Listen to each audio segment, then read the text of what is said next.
Bom, pessoal, então vamos lá. Como é que vocês estão aí? Todo mundo cheio do coffee break? Cansado já, né, no finalzinho do evento e tal. Então, eu vou falar sobre Single Page Apps. Essa é a minha palestra Single Page Apps for the Win. E, bom, eu estou muito feliz de estar falando sobre isso, porque, na minha opinião, é uma palestra que vai abrir muito a cabeça de vocês, assim como abriu a minha, né, ter acesso a esse tipo de conteúdo. E, bom, sempre legal, assim, né, tá abrindo a mente para novas possibilidades, quebrando paradigmas, né. Então, basicamente é isso que a gente vai fazer aqui hoje. Antes eu vou me apresentar. Eu sou Ciro Nunes, eu sou desenvolvedor front-end, aproximadamente uns 4 anos, né? Você pode me seguir aí no Twitter, no GitHub, ou então acessar o meu blog, né, para você se conectar comigo. E a maior parte da minha carreira eu trabalhei com aplicações de e-commerce, né? Então, enquanto eu trabalhei na Ideais, eu fui responsável por essas três aplicações aí: Submarino, Americanas e Shoptime. Opa! Como é que liga isso?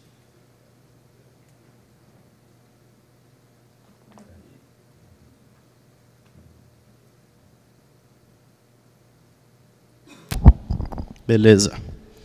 Não vou andar muito para não soltar aqui, né? E, bom, trabalhei a maior parte da minha carreira com e-commerce, Americana, Submarino, Shoptime, enquanto eu trabalhei na Ideais, que fica lá no Rio. Depois eu mudei aqui para São Paulo, trabalhei na Rocket Internet.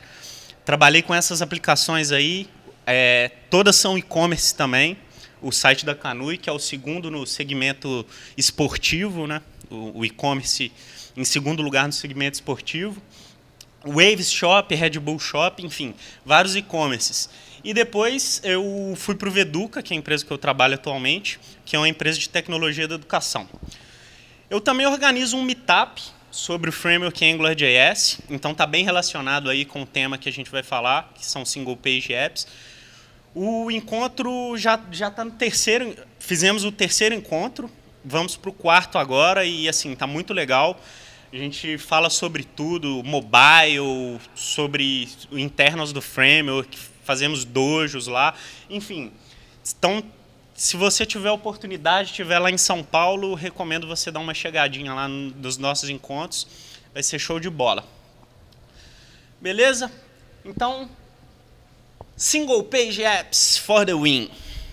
Né? No início, a web era uma terra, né, cheia de páginas estáticas, com link para outras páginas estáticas, e não tinha muita funcionalidade, né? Mas aí os frameworks, principalmente de back-end, foram evoluindo e foram trazendo mais dinamismo para as páginas, né? Então a gente já começou a ter umas aplicações, assim, uns sites, né? Algo um pouco mais dinâmico, você passa de uma página para outra. Mas a experiência de usuário não é muito legal, né? Eu aqui no meu 3G, por exemplo, enquanto eu estava gravando esse vídeo aqui, você percebe que quando eu clico, olha lá, eu estou clicando aqui, ó, iniciar, eu fico um tempão sem ter um feedback da aplicação, né? O que está acontecendo? Está carregando e tal? Bom, eu só sei pelo browser, né? Mas, enfim, é uma aplicação dinâmica, mas ainda pode evoluir, né? Então, com a evolução das tecnologias, né? Ou seja, as tecnologias de server-side evoluíram, nós tivemos aplicações mais dinâmicas. As tecnologias de client foram evoluindo, né? E nós fomos chegando nas Single Page Apps, que resolvem exatamente esse gap de experiência do usuário. Quando você sai de uma seção para outra da aplicação, apenas a parte necessária do conteúdo é recarregada. E eu recebo um feedback. Vocês vão ver que quando eu clico ali, ó, fica um spinner aqui me falando que está carregando a próxima parte da aplicação. E aí eu só atualizo o pedaço que eu preciso, né? Pô, genial isso aí, né? Então, a principal característica das Single Page Apps é trazer uma experiência de usuário muito mais parecida com a que você tem nas aplicações nativas, nas aplicações desktop, para dentro do seu browser, para dentro das suas aplicações, né? Eu coloquei o Twitter aqui como exemplo. Melhorou bastante, né? Mas, por exemplo, o Facebook é uma aplicação dinâmica, mas não é uma single page app, né? Você clica para sair de uma parte e ir para outra da aplicação, você tem um reload ali da página inteira, né? O Google Plus já é mais evoluído, já é uma single page app. É aquela aplicação que você sai do... Eu saí do meu perfil, por exemplo, e fui para o perfil do nosso amigo aqui. Como é que é seu nome, amigo? Eu saí do meu perfil e fui para o perfil do Pedro, e na hora que eu fiz isso, a página não recarregou completamente. Eu só carreguei o perfil do Pedro, que é o que eu preciso, certo? Então, hoje nós vamos falar sobre 3 coisas das Single Page Apps. Nosso escopo é esse. Vamos falar um pouco de uma arquitetura ideal para lidar com esse tipo de aplicação. Vamos falar... Opa! Tá dando para ouvir sem microfone? Não? Ah, tá. Tem que gravar, né? Beleza.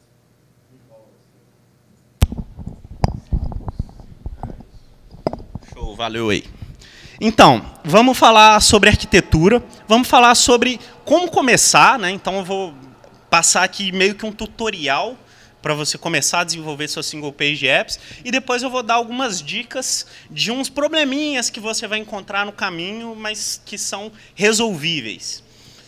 Então vamos começar falando da arquitetura, certo? Vamos analisar então o que a gente precisa na realidade. A gente quer um client totalmente desacoplado do server. Por quê? Dessa forma a gente consegue trabalhar em paralelo. Nada mais produtivo do que trabalhar em paralelo. Enquanto o desenvolvedor back-end está cuidando da parte de back-end, o desenvolvedor front-end está cuidando da parte de front-end. Nada mais justo, certo? Então, como são as aplicações convencionais? As que a gente conhece, certo? O cliente faz uma requisição para o servidor monta um HTML, né? Monta toda uma estrutura e devolve para a página junto com o status code do HTTP, e o cliente só mostra esse HTML no browser. Ele não faz mais nada, certo? Numa arquitetura para uma single page app, já fica um pouco diferente. O cliente, ao invés de fazer uma requisição convencional, vamos dizer assim, ele passa a fazer uma requisição AJAX, certo? Pelos recursos necessários. Então, aqui, no caso, repara que no normal, eu fiz uma requisição para GET e ele me trouxe os dados. Data 2 e data 2 aqui. Na real, deveria ser data 1 e data 2. E quando você faz isso numa single page app, o servidor só te devolve os recursos. Ou seja, o pessoal de server-side não tem que ficar preocupado em como que vai montar o HTML na página, certo? Quem cuida disso é o front-end, né? Ele monta o HTML, faz os bindings, cuida do roteamento, faz praticamente tudo na aplicação. Então o server fica responsável só por prover uma API RESTful, ou caso você não goste do padrão REST, você pode fazer sua API da forma que você quiser, mas a API RESTful, até o Pedro falou aí mais cedo, que tem a questão de ser intuitiva, né? Você simplesmente chama os recursos porque você sabe que segue o padrão REST. E o cliente fica responsável realmente pela parte mais pesada da aplicação, fazer o roteamento, né? Fazer o data binding, inclusive é importante usar os frameworks MVC no client-side para fazer o data binding automático e tal. Montar os componentes, né? Tem até a especificação do Web Components agora, enfim. E cuidar da estrutura mesmo da aplicação. Então, como o cliente passa a ser muito mais robusto agora, é necessário ter uma estrutura para suportar isso, certo? Então, recapitulando aí, o servidor passa a fornecer só os recursos e o cliente manipula a interface, manipula a aplicação mesmo, né? Cuida da parte pesada do trabalho. Beleza? Então, como começar? Bom, vamos começar aqui pela API REST, certo? Que é o nosso servidor. Por exemplo, eu tenho aqui o meu recurso items, certo? De acordo com o padrão RESTful, a gente vai ter 5 métodos aqui, né? Na verdade, 5 ações. 2 para o método get, uma para o post, uma para o put, uma para o delete, né? Ou seja, se eu quiser retornar todos os itens, eu vou bater uma request get nessa URL. Se eu quiser retornar apenas o item com ID especificado, eu bato uma request get com a minha URL item barra o ID que eu quero receber. Post para adicionar, né? Post barra items para adicionar um novo item na minha coleção. Put para atualizar e delete para deletar. Né? Bem simples. Então, eu opto por escolher frameworks que tenham a responsabilidade única de prover uma API RESTful, certo? No caso, como a gente está numa trilha de JavaScript aqui, né? Eu vou falar mais das tecnologias de JavaScript. Citaram aí mais cedo o Express, né? Como um framework para montar uma API RESTful e tal. Serve, mas não é a única responsabilidade dele. O Express faz muito mais. Então, a gente precisa de alguma coisa mais simples, mais levinha, como o Restify, que é um framework feito por um desenvolvedor da Joyent, que é a empresa por trás do Node, certo? Então, é bem confiável, assim, é bem testado, o código bem documentado, enfim, vale a pena. Então, eu vou mostrar um demo aqui de uma API RESTful rodando, desenvolvida com o Restify.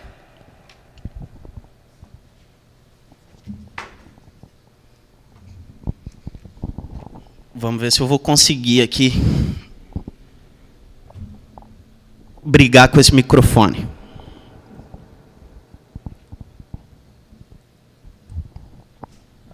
Tá, então vamos lá. Ela está rodando aqui já. Cadê? Deixa eu só...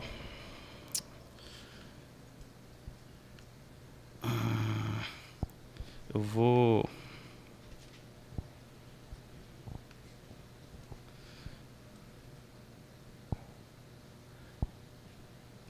Eu só preciso colocar minha tela aqui para refletir o que está passando para vocês, para eu não ficar com o pescoço torto. Beleza. Então vamos lá. Dá para enxergar aí direitinho? Aqui, tá dando para ver aí? Beleza. Então, o que acontece? Eu tô com a minha API rodando aqui, certo? E primeiro eu vou mostrar ela funcionando. Eu vou usar o curl para testar todos esses 5 métodos aí que eu falei para vocês. Na verdade, eu vou mostrar só um, para não ficar muito cansativo. Então, vamos lá. Eu vou fazer aqui um curl para minha URL localhost 8080/items, certo? E aí ele me retorna aqui todo o corpo da requisição, certo? Mais os dados que eu preciso. Beleza? Mais um exemplo aqui. Então, agora, ao invés de fazer uma request get, eu vou bater aqui uma request post para items e vou passar... vamos lá. Os meus itens têm um preço e um nome. Então, vamos lá. Eu vou passar aqui um nome, Ciro, por exemplo, e o preço vai ser 100. Beleza? Bateu lá na minha API e na hora que eu listar os dados aqui, ó, por último apareceu o Ciro. Certo? Então vamos ver o código. Bom, eu coloquei tudo em um arquivo só para facilitar, tá? O que acontece aqui? Essa aplicação minha com o Restify, ele está usando o MongoDB para fazer persistência. É só um exemplo, certo? Então, eu uso o Mongoose, que é um ORM, já foi falado aqui também. E, bom, criei aqui o esquema para o meu item, certo? Eu tenho nome e preço. O nome vai ser uma string, preço vai ser número. E o que acontece, né? Aqui eu estou carregando o RESTify, conecto no Mongo e tal.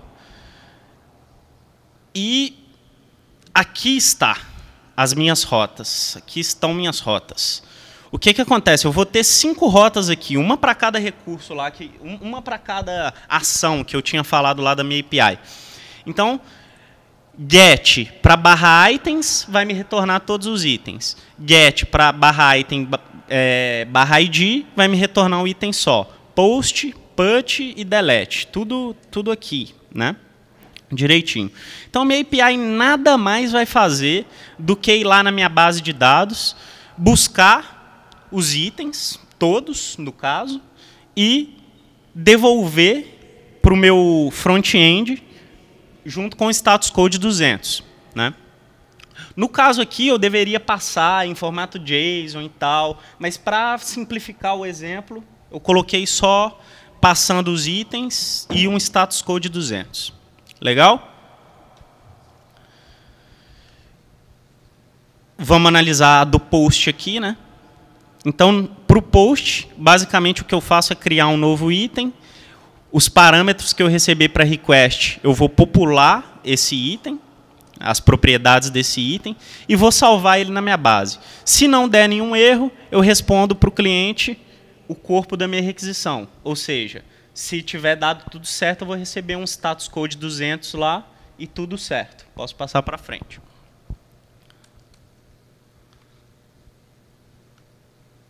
Vixe, agora eu tenho que desmapear a tela.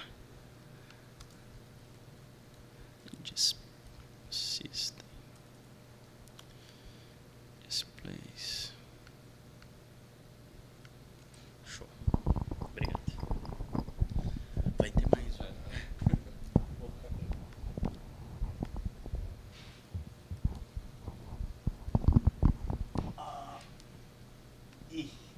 Desculpa, pessoal. Então, como a gente está na RuPy, né? É um evento de Ruby e Python, apesar de que a trilha de JavaScript tem a sala maior e a mais legal. Então, eu vou falar aqui de algumas alternativas para Ruby, por exemplo, que é o Grape, que é exatamente o mesmo esquema, né? É uma gema de Ruby, mas específica para fazer RESTful API, certo?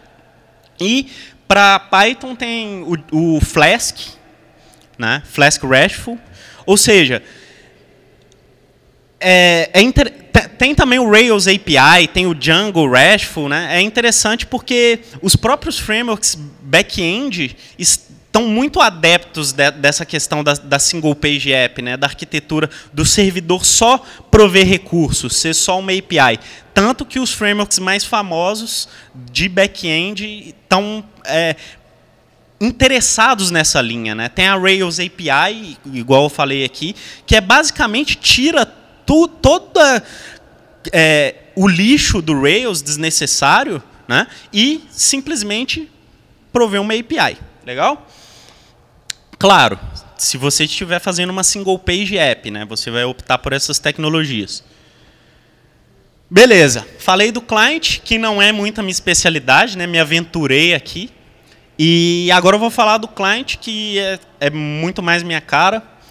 Então, o client agora tem muito mais responsabilidade, né? A coisa realmente ficou séria. E é daqui que surge a valorização dos front-end developers, né? Porque agora o desenvolvedor front-end não fica mais só naquele HTML e CSS ali e tipo, precisa fazer alguma coisa de JavaScript, eu coloco um seletor e pego um elemento no DOM, coloco um event listener nele e executa alguma coisa no callback. Não, agora a coisa começa a ficar realmente séria. E como nossas aplicações estão ficando robustas do lado do cliente, bem interativas, enfim, a gente também precisa de um framework, certo? Vamos aprender com a comunidade de desenvolvedores back-end. A gente usa o Rails, a gente usa o Django, a gente usa o Symfony, a gente usa o Express. Enfim, você não vê ninguém falando, vou começar a minha aplicação back-end aqui agora, vou começar do zero. Então, por que você vai fazer o seu JavaScript do zero, né? Não faz muito sentido. Então, optem por um framework.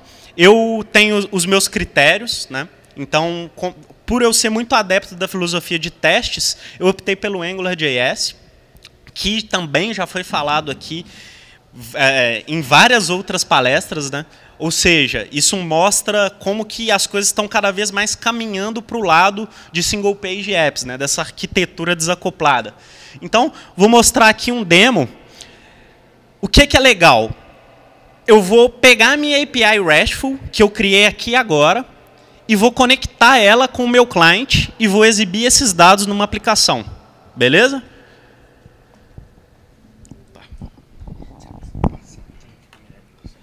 Acho que sim. Dá pra...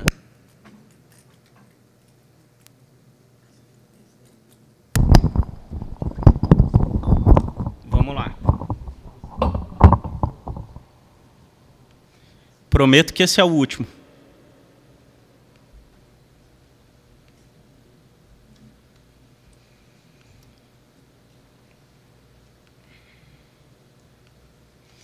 Beleza. Tá dando para enxergar aí?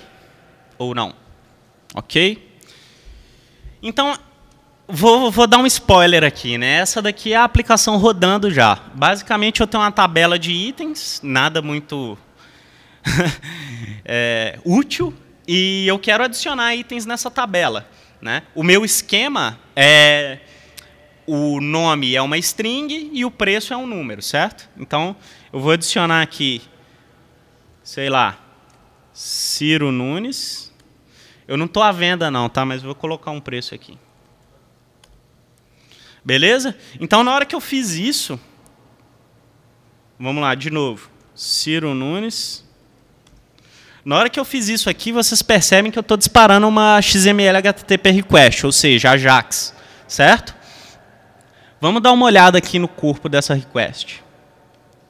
Vou executar de novo. Olha lá. Eu fiz uma request do tipo post.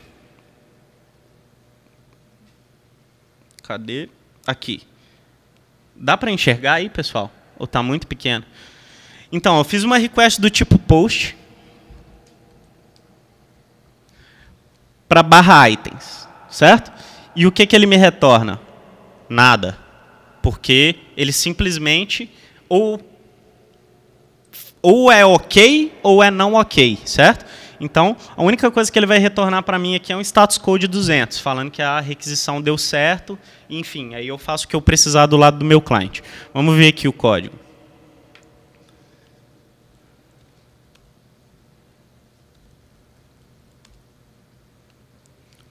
Bom, vamos começar pela parte mais simples aqui, o arquivo de HTML. Então, eu carrego aqui o Bootstrap, fiz aqui um CSS só para melhorar a cara do demo, né? E aí, eu estou usando o AngularJS, como eu falei. Basicamente, eu carrego o Angular, certo?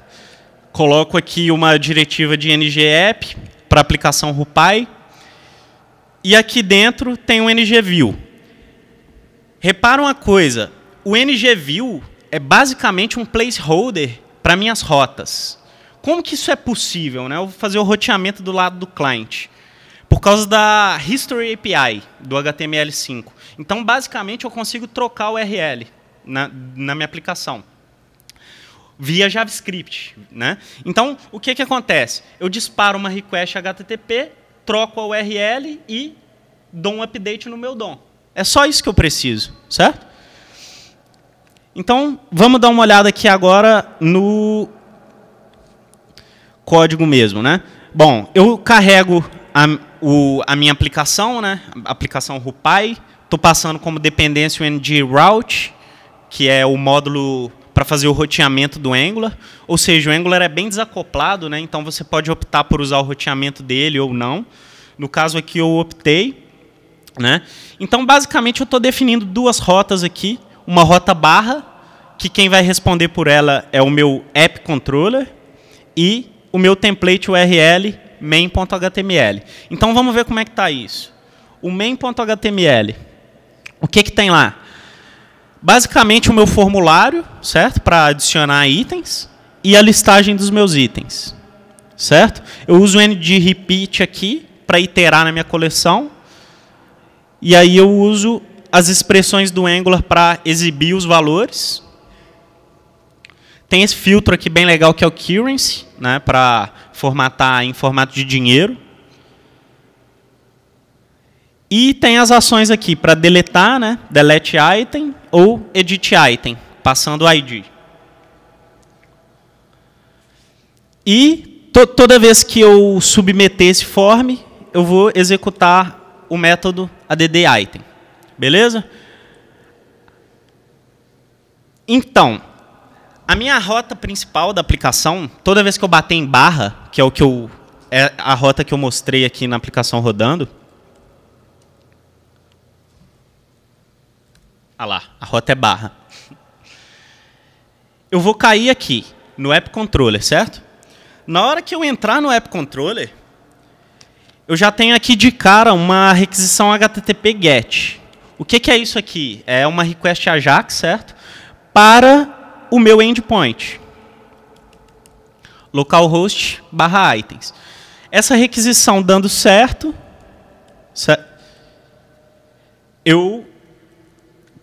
no success dela, né, eu bindo os meus itens dentro do escopo. Ou seja, tudo aquilo que era feito antes, lá no back-end, que é essa questão de fazer a query no banco e montar o HTML e tal, e devolver para o cliente, agora é praticamente tudo feito do lado do cliente, né? O servidor simplesmente garante a integridade da API, né? A integridade dos dados ali, né? E prover uma API confiável para você usar. Então, vocês podem reparar aqui que na hora que eu carrego a aplicação, ele já bate uma request aqui para /items, né? Um get para /items, que é onde ele vai aqui, que é onde ele vai receber os meus itens, beleza? Pegando lá do servidor e tal, tudo certo. E aí tem aqui os métodos de add, né? Então, para adicionar, eu vou usar o post. Para deletar, eu vou usar o delete.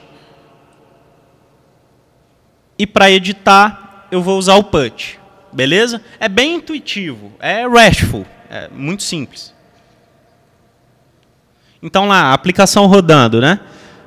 Vou deletar um item, beleza, deletei um item. Aí eu quero editar um item. Eu fiz assim, tá? Não é uma user interface muito intuitiva, mas está funcionando. Eu quero editar o primeiro item, então eu digito aqui os valores e mando editar. Aí ele edita para mim. É feio, mas funciona.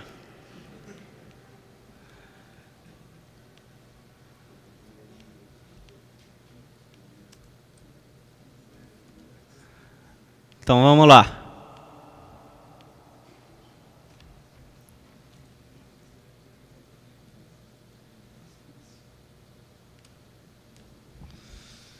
Beleza, né? E agora, como é que tira daqui?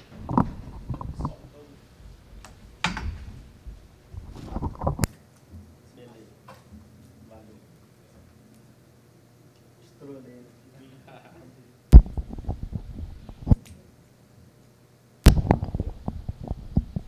5-0 pro microfone. Beleza.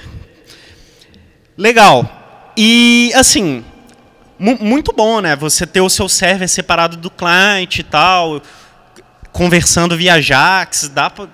Imagina a gama de possibilidades que isso abre, né? Então, por exemplo, eu quero desenvolver uma aplicação mobile e quero também desenvolver essa mesma aplicação no desktop. Mas, sei lá, eu preciso, por algum motivo, que sejam aplicações diferentes. As duas aplicações vão consumir a mesma API, Simples assim. Cada um pode tocar o seu desenvolvimento em paralelo. Eu nem preciso saber que a outra aplicação existe, porque está tudo desacoplado, né? As coisas simplesmente conversam entre si, mas nenhuma depende da outra. Isso é muito interessante.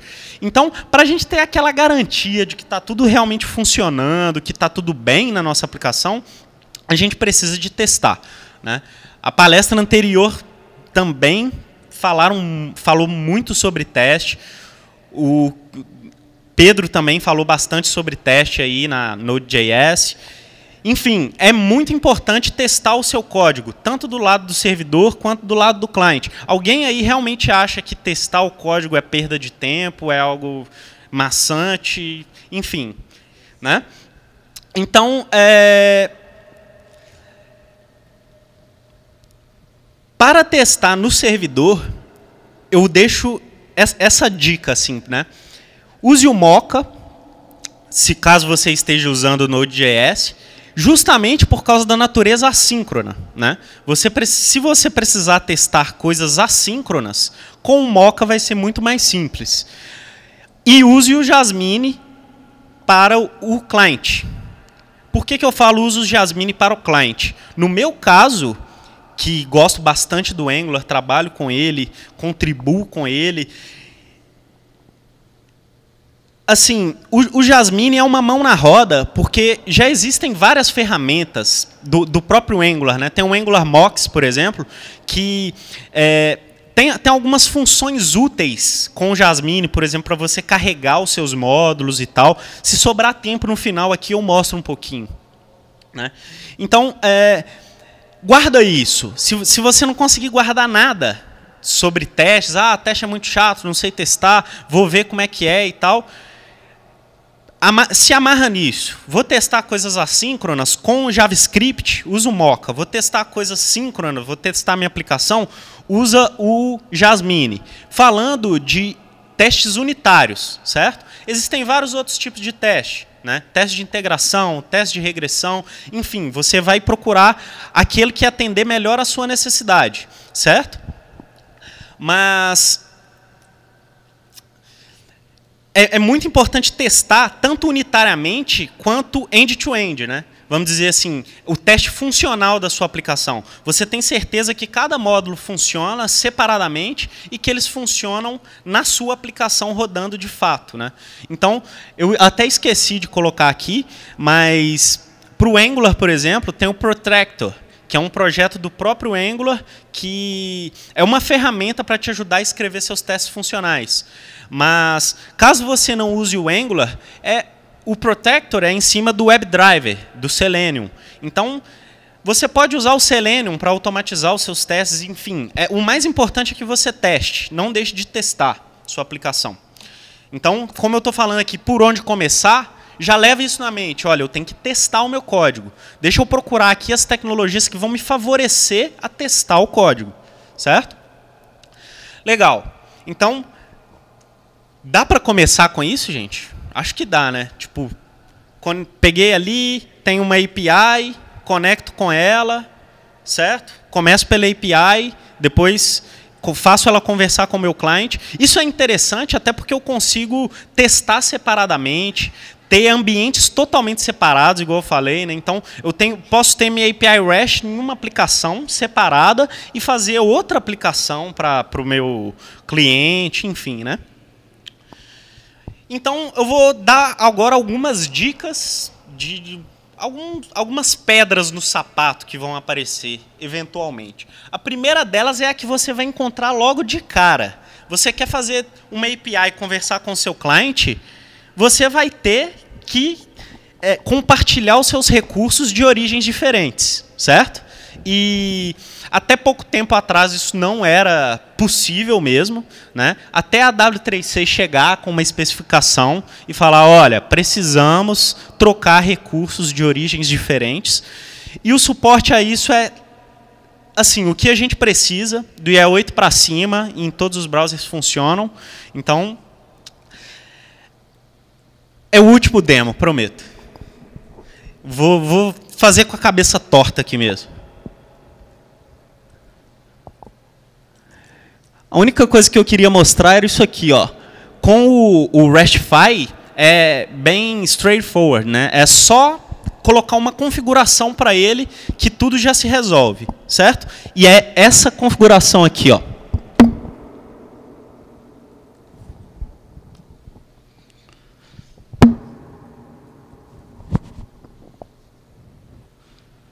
Na verdade, são essas duas. Você fala para o seu servidor para usar o CORS do RESTify, né? Aqui, no caso, eu estou especificando para qualquer origem conseguir acessar a minha aplicação. Mas no mundo real não é isso que eu vou querer, né? Eu vou querer só as seguras, né? As confiáveis, as que eu realmente quero. E eu passo uma configuração falando para ele usar a resposta completa. Com isso, né, usando esse stack aqui que eu falei, RESTify, Angular e tal, tá pronto, né? É isso daqui. Fez isso, você já consegue trocar recursos, você não vai ter esse problema. JSON-P, assim, esquece, né? A gente está em 2013 e é isso, basicamente isso, né? CORS. Opa.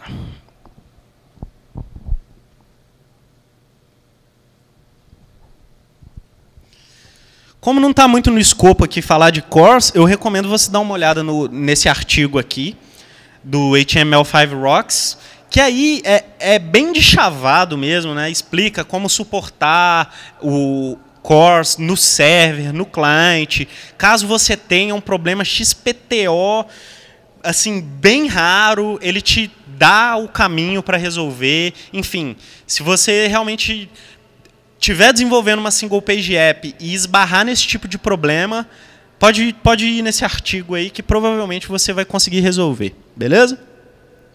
Essa é a dica. Então, mais uma coisa aqui, né? Nas palestras anteriores, que foram sobre Angular, certo? O pessoal falou, ah, beleza e tal, essa template engine é legal, mas como que eu vou crawlear minha aplicação, né? Como que eu vou conseguir ser encontrado, já que é tudo Ajax? Né? Tudo carrega de maneira estática. Né? Não tem como realmente o crawler saber qual é o conteúdo daquela página, certo? Então, para resolver esse tipo de coisa, antes aqui só um parênteses.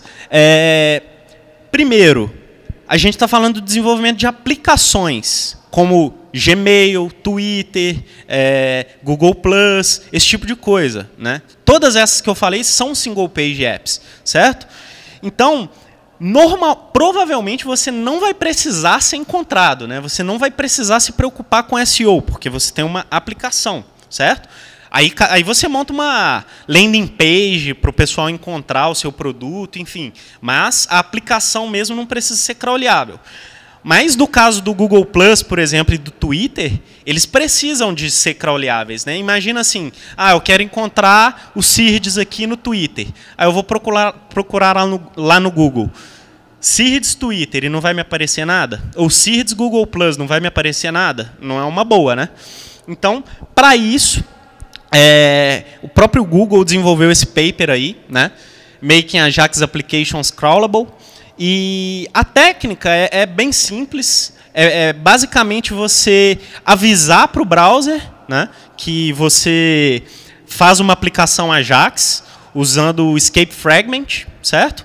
E criar snapshots do seu HTML usando algum browser headless. O Phantom.js é sensacional para fazer esse tipo de coisa, certo? Então, precisou ser encontrado, precisou ser crawleável sua aplicação, esse é o caminho, beleza? Mas se você quiser uma solução um pouco mais alto nível, né? Eu só quero crawlear, eu não quero ficar lendo muita coisa.